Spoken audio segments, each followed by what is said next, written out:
नमस्कार दोस्तों, मैं हूं आपका आध्यात्मिक दोस्त आचार्य मोहित और वेद सार संसार में आपका स्वागत करता हूं। दोस्तों, आज के वीडियो में हम कुंडली के द्वादश भाव से बनने वाले राजयोग के ऊपर बात करेंगे। इसके पूर्व के वीडियो में हमने कुंडली के अन्य त्रिक भाव से बनने वाले राजयोग के ऊपर बात किया था। जैसा कि हम जानते हैं, कुंडली का छठा भाव, अष्टम भाव और द्वादश भाव त्रिक भाव कहा गया है, सबसे अशुभ भाव कहा गया है। लेकिन इन भावों से भी राजयोगों का निर्माण होता है। तो हमारे इस वीडियो सीरीज में आपने कुंडली के छठे भाव से बनने वाले राजयोग, हर्ष योग तथा अस्त्र योग के ऊपर आपने वीडियो देखा है। साथ ही इससे जस्ट पहले वाला वीडियो हमारा कुंडली के अष्टम भाव से बनने वाला राजयोग, सरल योग के ऊपर था। और आज का हमारा विषय विमल योग है, कुंडली के द्वादश भाव से बनने वाले राजयोग। तो वीडियो स्टार्ट करते करते आप सभी से अनुरोध है, कृपया हमारे चैनल को सब्सक्राइब करें, हमारे इस वीडियो को ज़्यादा से ज़्यादा लाइक करें, शेयर करें और हमारे प्लेलिस्ट को अवश्य विजिट करें। आइए वीडियो स्टार्ट करते हैं। तो दोस्तों, जैसा कि आप सभी जानते हैं, कुछ एक बेसिक प्रिंसिपल्स होते हैं जो कि कुंडली के सभी भाव में एक्टिव होते हैं, अप्लाइड होते हैं। जैसे कि कोई भी भाव के स्वामी, किसी भी भाव के स्वामी यदि किसी अशुभ स्थान में बैठ जाते हैं तो वो उस भाव को खराब करने वाले होते हैं। उसी प्रकार भावेश का दुष्ट ग्रहों से युति होना भी उस भाव को खराब करता है जिस भाव के स्वामी के साथ दुष्ट ग्रहों की युति है। उसी प्रकार तीसरा प्रिंसिपल है कि भावेश का पाप ग्रहों से दृष्टि होना। कोई शुभ स्थान के स्वामी किसी भी भाव में बैठे हों, यदि किसी पाप ग्रह की दृष्टि उसके ऊपर पड़ रही है तो जिस भाव के वह स्वामी है उस भाव को भी वह खराब करने वाले होते हैं। और चौथा प्रिंसिपल है कि भाव यदि अशुभ ग्रहों से युति हो या फिर अशुभ ग्रह वहां पर दृष्टि डालते हैं तो फिर से उस भाव को वह अशुभ ग्रह खराब करने वाले होते हैं। तो यह जो कुछ मूल प्रिंसिपल है ये सभी भाव में अप्लाइड होता है यदि हमें एक फलादेश को करना होता है। लेकिन जब त्रिक भावों की बात होती है, जब कुंडली के छठे, आठवें और द्वादश भाव की बात होती है तो यहाँ पर प्रिंसिपल्स कुछ अलग ही प्रकार से काम करते हैं। क्योंकि यह कुंडली का सबसे अशुभ भाव है, इसीलिए यदि कुंडली के छठे, आठवें और द्वादश भाव के स्वामी अर्थात कि द्वितीय स्थान के स्वामी, त्रिक भाव के स्वामी यदि निर्बल हों तो ही अच्छा होता है। उसी प्रकार कुंडली के केंद्र भाव के स्वामी और विशेष तौर पे केंद्र और त्रिकोण के स्वामी बलवान होना चाहिए, तब किसी जातक का ग्रोथ होता है। लेकिन ज्योतिष शास्त्र में कई ऐसे लूप होल्स हैं या फिर दांव पेंच हैं जिसके थ्रू अशुभ भाव भी एक शुभ फल देने वाला हो सकता है, अशुभ भाव के स्वामी भी शुभ फल देने वाले हो सकते हैं। बस उसका प्लेसमेंट सही प्रकार से होना आवश्यक है। तो उसी प्रकार के एक विचित्र योग के ऊपर आज हम बात कर रहे हैं जिसे हम विमल योग कहते हैं। तो दोस्तों, आइए जानते हैं इस विमल योग का निर्माण किस प्रकार होता है। यह विमल योग द्वादश भाव का एक राजयोग है और यदि द्वादश भाव के स्वामी किसी दुष्ट स्थान में बैठे हों, किसी भी त्रिक भाव में बैठे हों और द्वादश भाव में किसी पाप ग्रह की दृष्टि पड़ती हो या फिर द्वादश भाव में कोई पाप ग्रह बैठे हों, तब इस विमल योग का निर्माण होता है। मैं फिर से कहूंगा, यदि द्वादश भाव के स्वामी किसी अशुभ स्थान में बैठे हों और द्वादश भाव में किसी अशुभ ग्रह की दृष्टि पड़ती हो या फिर अशुभ ग्रह स्थित हो, तब यह विमल योग का निर्माण होता है।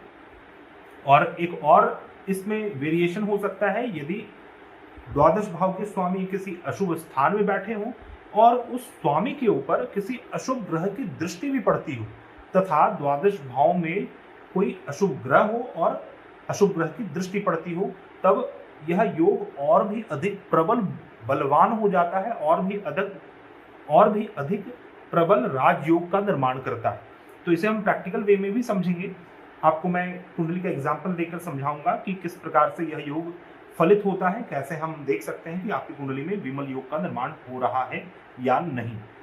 तो उससे पहले हम विमल योग से निमित्त क्या फल होते हैं इसके ऊपर चर्चा करते हैं। जिस भी व्यक्ति का जन्म विमल योग में होता है या फिर जिसकी कुंडली में विमल योग का निर्माण हो रहा है, ऐसा जातक सुखी होता है तथा स्वतंत्र होता है। इनकी सबसे विशेष बात यह होती है कि यह समाज में रहते हुए भी, इस भौतिक संसार में रहते हुए भी खुद को यहाँ से अलग मानने वाले होते हैं।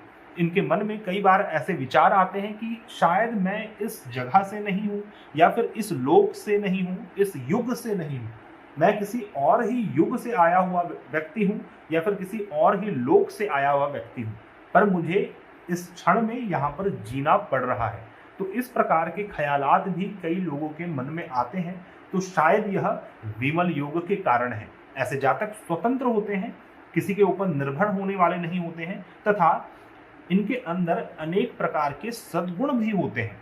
ऐसे जातक समाज में विख्यात होते हैं तथा उत्तम कार्य को करने वाले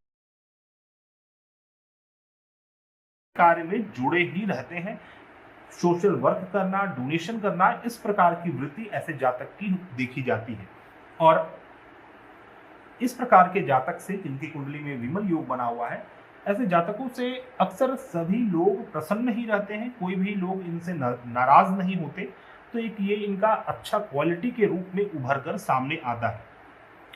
तो दोस्तों, यह विमल योग का फल था। विमल योग के लिए दो विशेष बात आपको ध्यान में रखना है।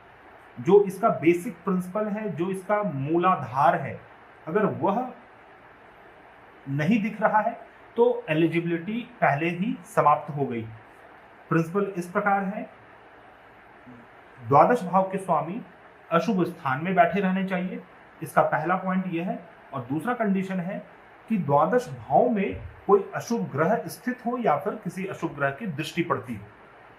तो ये दो मूल कंडीशन है इसके विमल योग के। और यदि जिस भी भाव में द्वादश भाव के स्वामी बैठे हुए हैं, उस भावेश के ऊपर यदि किसी अशुभ ग्रह की दृष्टि पड़ जाती है तो यह राजयोग और भी अधिक प्रबल हो जाता है। आइए इसे हम प्रैक्टिकल एग्जाम्पल से समझते हैं। यहाँ पर हमने दो कुंडली लिया है, एक सिंह लग्न की कुंडली है, दूसरा धनु लग्न की कुंडली है। सिंह लग्न की कुंडली में हम समझते हैं पहले। तो यहाँ पर मैंने आपको प्रिंसिपल बतलाया था कि द्वादश भाव के स्वामी किसी अशुभ स्थान में बैठे हों। तो द्वादश भाव के स्वामी या तो द्वादश में ही स्थित हो या फिर छठे या आठवें में हो। तो मान लेते हैं कि द्वादश भाव के स्वामी अष्टम भाव में है। यहाँ पर द्वादश भाव में कर्क राशि है, तो कर्क राशि के स्वामी चंद्रमा अष्टम भाव में है। और दूसरा मैंने कंडीशन आपको बतलाया था कि द्वादश भाव में कोई अशुभ ग्रह स्थित हो या फिर अशुभ ग्रह की दृष्टि पड़ती है। तो मान लेते हैं कि द्वादश भाव में शनि ग्रह स्थित है, तो फिर यह विमल योग का निर्माण हो जाता है। या फिर यहां पर शनि ग्रह ना होकर आपके छठे भाव में शनि ग्रह हो और छठे भाव से दृष्टि डालते हो द्वादश भाव को, तब भी यह विमल योग का निर्माण होगा। फिर से हम समझेंगे इसे। यहां पर हमने द्वादश भाव के स्वामी को अष्टम भाव में ले लिया और द्वादश भाव में शनि ग्रह को स्थित कराया, तो फिर यह विमल योग का निर्माण हो गया। या फिर किसी भी स्थान से द्वादश भाव में कोई अशुभ ग्रह दृष्टि डालते हैं। मान लीजिए पहले से ही राहु ग्रह अष्टम भाव में स्थित हो और राहु ग्रह का पंचम दृष्टि द्वादश भाव में पड़ रहा है। शनि ग्रह यहां पर ना हो, यहां पर भी ना हो, हम सिर्फ चंद्र राहु को अष्टम भाव में ले लेते हैं। तो क्या यह विमल योग का निर्माण कर रहा है? जी हाँ, बिल्कुल, क्योंकि चंद्रमा द्वादश भाव के स्वामी है जो कि अशुभ स्थान में है और राहु ग्रह की पंचम दृष्टि कुंडली के द्वादश भाव में पड़ती है। 1 2 3 4 5, तो राहु का पंचम दृष्टि इसे विमल योग बनाता है। और इस विमल योग का जो फल मैंने आपको बतलाया है वह आपको अवश्य प्राप्त होगा। जी हाँ, बिल्कुल, आपको चंद्र राहु ग्रहण दोष का भी फल प्राप्त होगा। लेकिन ये एक अपना इंडिविजुअल योग है और यह जो विमल योग बन रहा है यह एक अपना इंडिविजुअल योग है।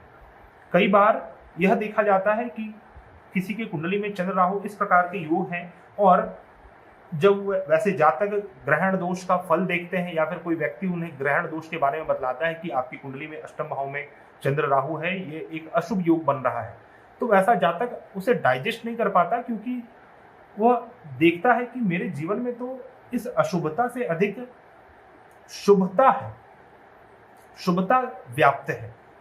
तो वह शुभता कहां से आ रही है, उसका रीजन यह विमल योग है, जो कि एक छिपा हुआ योग है। इसे विश्लेषण करने की आवश्यकता होती है। अब हम एक और एग्जाम्पल लेते हैं जो कि धनु लग्न की कुंडली है। धनु लग्न की कुंडली में द्वादश भाव के स्वामी मंगल ग्रह हैं। अब हम मान लेते हैं कि मंगल ग्रह आपकी कुंडली के छठे भाव में स्थित है। और दूसरा मैंने आपको बतलाया था कि किसी भी अशुभ ग्रह की दृष्टि